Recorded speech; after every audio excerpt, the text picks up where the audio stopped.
नमस्कार, आप देख रहे हैं आरडी न्यूज़। मैं हूं योगेश चक्रवर्ती। बिहार विधानसभा का शीतकालीन सत्र सोमवार 25 नवंबर से शुरू हो रहा है।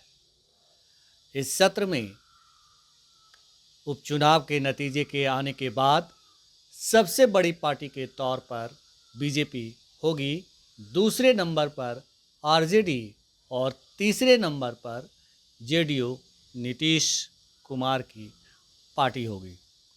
हम आपको बता दें कि उपचुनाव के नतीजे आने के बाद ये कहा जा रहा है कि आरजेडी बैकफुट पर चली गई है। कहा जा रहा है कि आरजेडी हताशा में चली गई है और ये शीतकालीन सत्र में भी देखने को मिलेगा। हालांकि बिहार विधानसभा में प्रतिपक्ष के नेता तेजस्वी यादव ने उपचुनाव में हार को बेहद ही हल्के तौर पर लिया है। हमारे साथ सीनियर जर्नलिस्ट अरुण पांडे जी हैं। आइए इनसे समझते हैं कि बिहार विधानसभा के शीतकालीन सत्र में क्या कुछ होगा, विपक्ष सत्ता पक्ष पर कितना हमलावर रहेगा या बैकफुट पर रहेगा। अगर बैकफुट पर रहेगा तो क्यों? सर, देखिए, आपने एक तो चर्चा की, कल से बिहार विधानमंडल का शरतकालीन सत्र शुरू हो रहा है। ये 25 नवंबर से 29 नवंबर तक के सत्र चलेगा। अभी ये उपचुनाव के नतीजे जो कल आए, इसमें एनडीए की बल्ले बल्ले रही है और महागठबंधन को अपनी 3 सीट खो जानी पड़ी है। मतलब महागठबंधन को शून्य कहिए, शून्य हाथ लगा है और सभी 4 सीटें एनडीए ने जीत ली है। तो एक तो ये बड़ा, आखिर चुनावी राजनीति में चाहे लोकसभा का चुनाव हो या विधानसभा का चुनाव हो, चुनाव जीतना ही तो एक सबसे बड़ा यही दंगल है। आप जीते तो जो जीते वही सिकंदर। तो इसमें तो एनडीए हो गया, नीतीश कुमार ने बाजी मार ली और आप कहेंगे कि नीतीश कुमार की राजनीति के आगे, रणनीति के आगे लालू प्रसाद फेल हो गए, लालू प्रसाद को चित कर दिया। इसलिए कि देखिए, बिहार में लालू प्रसाद राजनीति की एक धुरी है। 90 के बाद से मैं हमेशा ये मानता हूँ, कहा करता हूँ कि 1990 के बाद से लालू प्रसाद चाहे वो सत्ता में रहें या विपक्ष में रहें, राजनीति की एक धुरी है। उन्हीं के इर्द गिर्द पूरी राजनीति घूमती है और लालू प्रसाद को हरावें तभी विपक्ष का, जिसको कहते हैं अब सत्ता पक्ष में है, उसकी कामयाबी बनी रहती है। तो इस बार नीतीश कुमार सफल हो गए और ये विधानसभा का जो इसी महीने में अगले साल चुनाव होना है, ठीक साल भर के बाद, तो ये आम जो अभी तो 4 सीटों के उपचुनाव हुए हैं। जो 4 सांसद बन गए थे विधायक, उनके इस्तीफे से सीटें खाली हुई थी। अब इसके बाद साल भर के बाद 243 सीटों के लिए चुनाव हो गया। एक बात जो आपने गौर किया है, अभी इस नतीजे पर विपक्ष के नेता तेजस्वी यादव ने जो प्रतिक्रिया उनकी आई, वो प्रतिक्रिया में थोड़ा अहंकार दिखा। ये एहसास होना चाहिए कि आखिर हम हारे क्यों। राजद के लिए 2 सीटों का जो हारना है ना, ये सिर्फ 2 सीट घटना भर नहीं है। आप कौन सी सीट हार गए? जैसे राबड़ी देवी जी मुख्यमंत्री थी और राघोपुर में सीएम रहते हार गई थी, तो एक बड़ी हार नहीं इसको कहा जाएगा। रघुवर दास पिछली बार 2000 के पिछली बार के चुनाव में यूपी में वहाँ सीएम थे, ये झारखंड में, और सीएम रहते न सिर्फ वो चुनाव हारे बल्कि पार्टी सत्ता छीन गई थी। तो इसलिए नेता का हारना या फिर कोई इस तरह का दुर्ग आपका हो, 34 वर्षों का किला ध्वस्त हो गया वेलागंज की सीट का, और जहां से प्रदेश राजद अध्यक्ष, जो उनकी सीट है, पारिवारिक सीट बनी है 1985 से, जगदानंद सिंह और उनके परिवार के लोग, उनके सुपुत्र, चाहे वो खुद वहाँ एमएलए बनते रहे हैं। बीच में 2 बार अशोक सिंह बने जो अभी जीते हैं, और फिर अंबिका यादव बने थे। अब इस बार उनके भतीजे से मुकाबला हुआ बीजेपी में और बसपा में, और राजद का कैंडिडेट तीसरे स्थान पर रहा। तो मैं भी उसे एक शर्मनाक हार मानता हूँ। खैर, अभी तो तेजस्वी यादव ने जो प्रतिक्रिया जताई वो उनकी अपनी जगह है। उन्होंने कहा कि भाई, इस चुनाव में भले हम हार जीत से क्या होता है, हम अगला चुनाव में हराएंगे नीतीश को, हम सत्ता में, हम हमारी सरकार बनाएंगे। ये दावा दम तो करना ही चाहिए। यही कोई मैच में कोई पक्ष में एक गोल हो जाता है तो वो थोड़े टीम के प्लेयर बैठ जाते हैं, फिर मैदान में दौड़ते हैं और वो गोल बराबरी पर करते हैं, फिर जीतने की कोशिश करते हैं। तो ये चुनाव भी एक खेल स्पिरिट है, ये चुनावी संग्राम है। इस संग्राम में तो निश्चित रूप से महागठबंधन को पूरी तरह से पराजय का सामना करना पड़ा है। अब एक सवाल आपने और चर्चा कर दी कि विपक्ष क्या हताश होगा, निराश होगा। नहीं होना चाहिए हताश और निराश। विपक्ष का जो दायित्व है सरकार की कमियों को उजागर करना, सरकार की विफलताओं को उजागर करना और जनता के मुद्दे को सदन में मजबूती से उठाना। अफसोस होता है विधानसभा के पिछले सत्र में तेजस्वी यादव दिखे ही नहीं, उनकी उपस्थिति ही नहीं रही। 5 दिन का सत्र था, एक क्षण के लिए भी सदन में नहीं आए। लेकिन अभी हैं, इस सत्र में रहेंगे और सत्र में रह के मुद्दों की थोड़ी कमी है। आप देखिए सरकार को घेरना अभी है तो मुद्दा तो विपक्ष ढूंढता है और मुद्दा विपक्ष उठाता है। जो कौन सा मुद्दा उठाएंगे तो हमें क्लिक करेगा। मैं मान रहा था कि अभी नतीजा में चाहे वो सिटिंग गेटिंग भी हो जाएगा तो मुद्दों की कमी थोड़े है। आज बिहार में शराबबंदी है, पूर्ण शराबबंदी है 2016 से। अब शराबबंदी फेल है, अभी जहरीली शराब से 100 से अधिक लोगों की मौत होगी। मुद्दा नहीं है क्या? ये मुद्दा भी होगा, चाहे वो धान की खरीद हो, महंगाई हो, भ्रष्टाचार हो। मुद्दे तो बहुत हाँ। हैं सर, लेकिन क्या तेजस्वी यादव लखनऊ के उस नवाब की तरह हैं जो दूसरे के जूती पहनाने के इंतज़ार में अंग्रेज़ों के हत्थे चढ़ गए थे?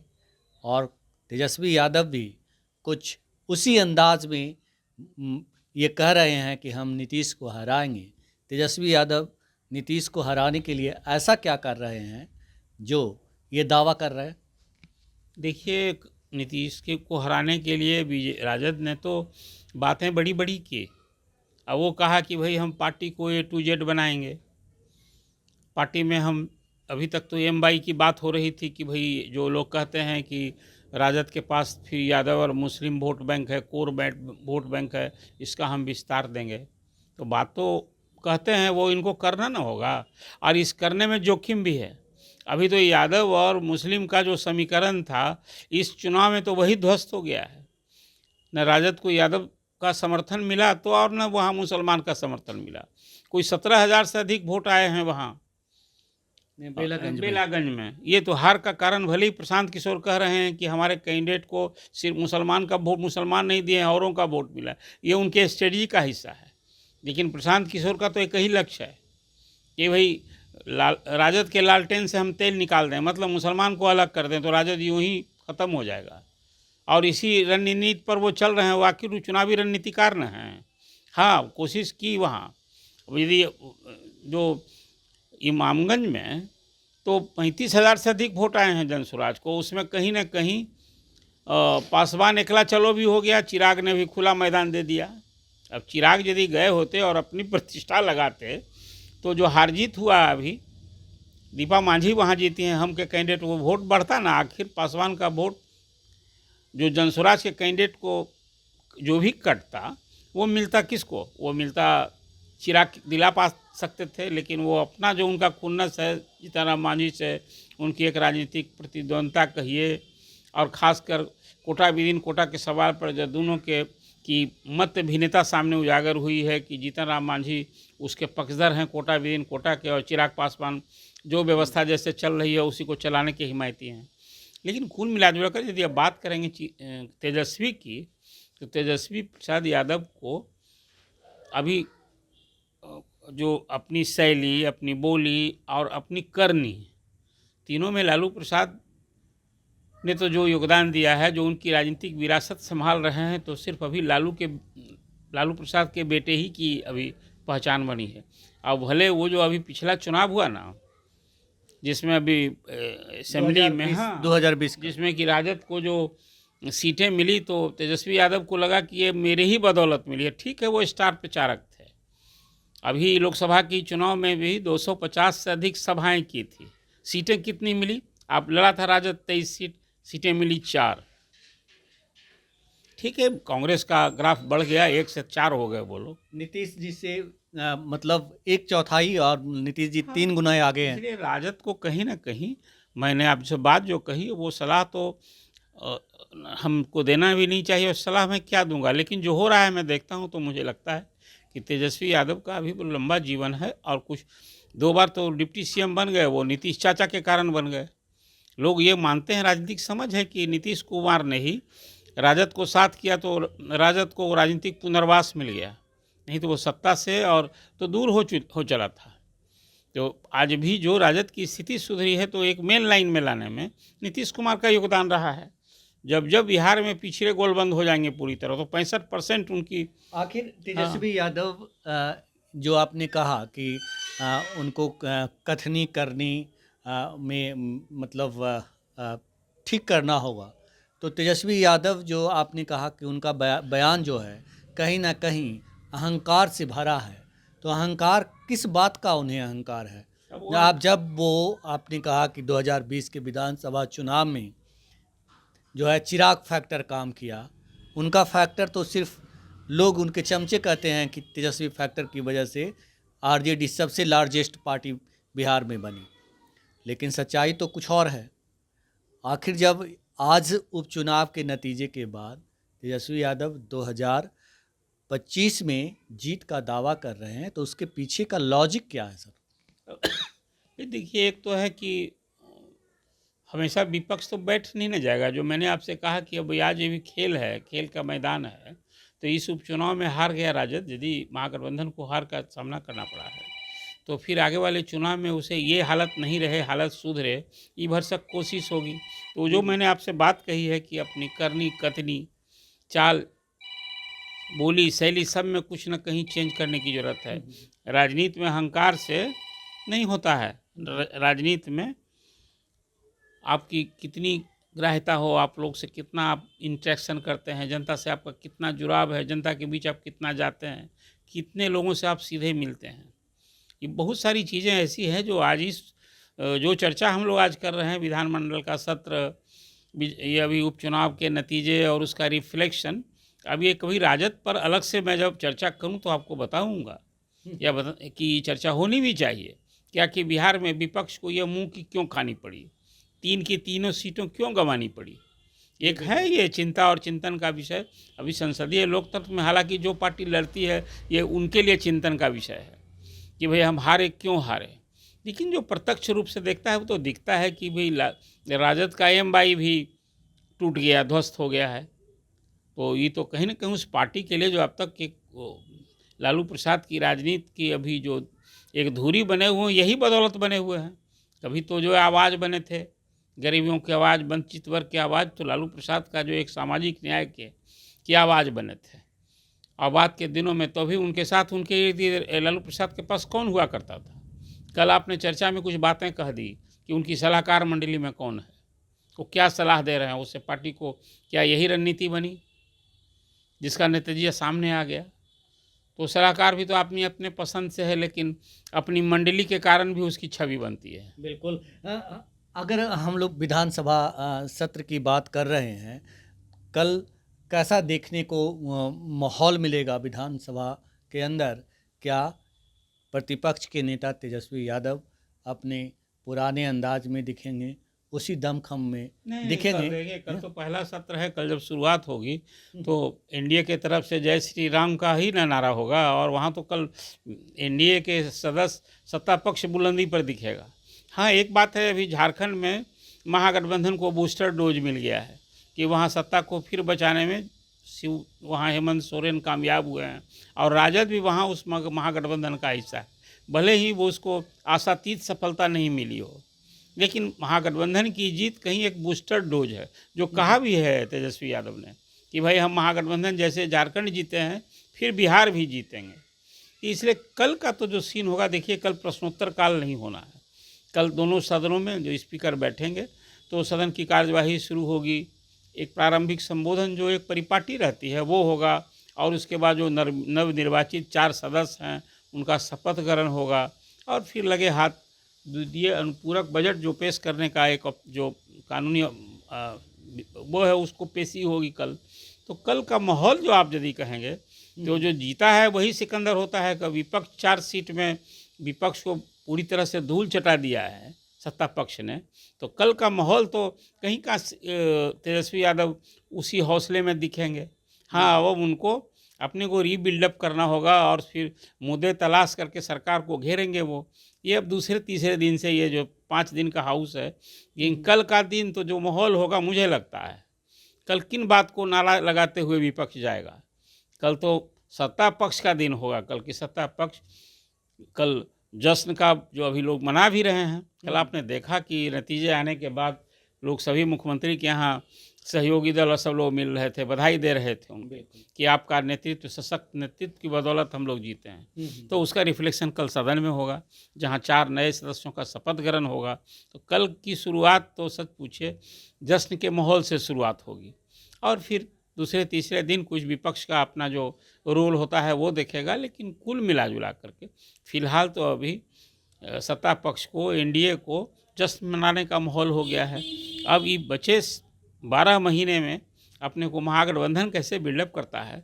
फिर अभी जो तेजस्वी कर रहे थे, जिला की यात्रा किए, फिर चले गए विदेश, फिर अब आएंगे तो फिर अब कार्यकर्ताओं से उनका संवाद का कार्यक्रम चल रहा था अभी, तो वही आधा अधूरा किया था उन्होंने। ये सब कुछ करेंगे। इधर नीतीश कुमार भी इसी सत्र के बाद अब तो सच पूछिए चुनाव अभियान का आगाज ही करने जा रहे हैं।